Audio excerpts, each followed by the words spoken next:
తెలుగు రాష్ట్రాలను ముసురు కమ్మేసింది. 4 రోజులుగా కురుస్తున్న ఎడతెరిపి లేని వర్షాలతో ప్రజలు అవస్థలు పడుతున్నారు. బంగాళాఖాతంలో తుఫాన్ తీరం దాటడంతో కోస్తా జిల్లాలన్నిట వర్షాలు కురుస్తున్నాయి. తెలంగాణలో మరో వారం రోజుల పాటు వర్షాలు కురుస్తాయని వాతావరణ శాఖ తెలిపింది. హైదరాబాద్లో 4 రోజులుగా వానలు దంచి కొడుతున్నాయి. తెలంగాణలోని అత్యధిక జిల్లాల్లో ఎడతెరిపి లేకుండా వర్షం కురుస్తోంది. అన్ని చోట్ల పల్లపు ప్రాంతాలు ముంపునకు గురయ్యాయి. హైదరాబాద్ నగరంలోని నలుమూలలా 2 రోజులుగా నిమిషం కూడా విరామం లేకుండా వర్షం కురుస్తూనే ఉంది. జడివానకు రోడ్లపై ఎక్కడికక్కడ వర్షపు నీరు నిలిచిపోయింది. దీంతో మ్యాన్హోల్స్ పొంగి పొర్లుతున్నాయి. అనేక చోట్ల ట్రాఫిక్ కు తీవ్ర అంతరాయం ఏర్పడింది. అల్లూరి సీతారామరాజు జిల్లాలో వారం రోజులుగా భారీ వర్షాలు పడుతున్నాయి. దీంతో ఏజెన్సీ ప్రాంతంలో వాగులు వంకలు పొంగి ప్రవహిస్తున్నాయి. మత్స్యగడ్డ ఉధృతంగా ప్రవహిస్తోంది.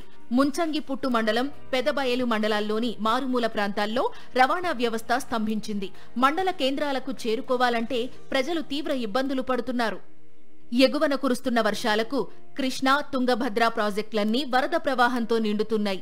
తుంగభద్ర డ్యాం 26 గేట్లు ఎత్తి దిగువకు నీటిని విడుదల చేస్తున్నారు అధికారులు.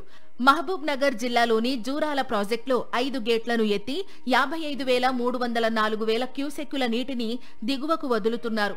జూరాల జల విద్యుత్ కేంద్రాల్లోని 9 యూనిట్లలో విద్యుత్ ఉత్పత్తి కొనసాగుతోంది. నదీ పరివాహక ప్రాంత ప్రజలు అప్రమత్తంగా ఉండాలని అధికారులు సూచిస్తున్నారు.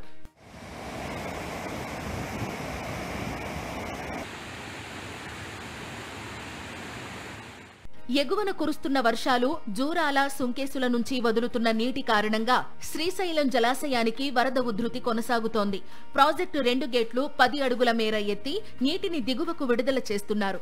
ఇప్పటికే నీటి మట్టం 882.50 అడుగులకు చేరింది. కుడి, ఎడమ జల విద్యుత్ కేంద్రాలలో నిర్విరామంగా విద్యుత్ ఉత్పత్తి కొనసాగుతోంది. అదేవిధంగా నాగార్జున సాగర్ ప్రాజెక్టుకు కూడా భారీ వరద కొనసాగుతోంది. నీటి మట్టం 580.20 అడుగులకు చేరుకుంది. జల విద్యుత్ కేంద్రంలో విద్యుత్ ఉత్పత్తి కొనసాగుతోంది.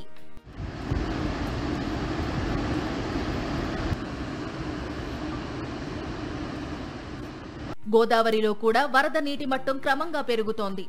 ఏజెన్సీలో కురిసే వర్షాలతో గోదావరి ఉపనదులు పొంగి పొర్లుతున్నాయి. దీంతో ధవళేశ్వరం కాటన్ బ్యారేజ్ నుంచి 3,60,60,000 క్యూసెక్కుల నీటిని సముద్రంలోకి విడుదల చేస్తున్నారు.